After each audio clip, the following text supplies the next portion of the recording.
In Luke chapter 4, Jesus stands up in the temple, he takes the scrolls, and he begins to quote Isaiah 61.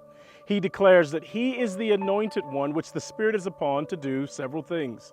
To preach the gospel to the poor, to proclaim liberty to those who are in prison or oppressed, to set the captives free, to restore the sight to the blind, and to proclaim the year of Jubilee.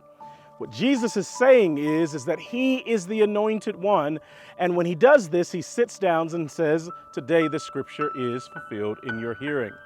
The beauty of the gospel of Jesus Christ is he doesn't just come for us in our sin. He doesn't just come for us in our trauma to comfort us in our sin or in our trauma. He literally is anointed to set us free from our past. It's very important that we don't judge ourselves by our past too harshly, because there is one who is anointed to set us free even from our past. I think I've said this before, that our past is not our past until it's past. That oftentimes dads can judge ourselves by our works of our past, and we don't think that we're worthy of being good fathers, or maybe not worthy to be in good relationship with our children, but that's what Jesus came for. Not only to restore us to proper relationship with him and with the Father, but also that we can have good relationships to the people that are around us. There was a song in the 90s that said, one man can make one woman hate all men. And certainly that's very true, that one negative experience can change the way that we perceive and receive other people. And that's not good. Your relationship with your father might be bad, and so now as a father, you judge and see through the lenses of your own past. Don't do that. Let me just say that we might have mistakes and we might have done wrong, especially before we knew Jesus Christ, but some of us have done wrong even after. But the beauty is that Jesus is still anointed to break even those things from us. I was praying one night and God told me, don't judge yourself because of your past too harshly, because you were an idiot then. Man, I laughed, but then I thought, wow, that's right.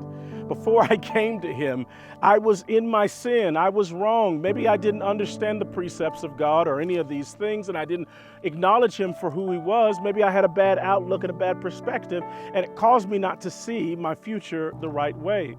But Jesus is anointed not only to come in and catch me in my past, but to literally save me from the past so that I can have a bright future with him. Don't allow yourself to be too critical of your former self. Forget about it.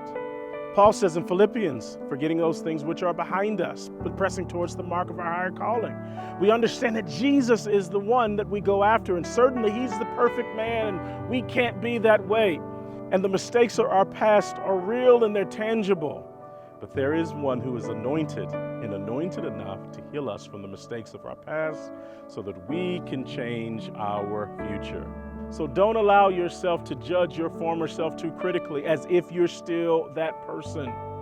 We must realize that he is the anointed one, anointed enough to break us from the trauma and from the mistakes of our past so that we can again change the direction of our future.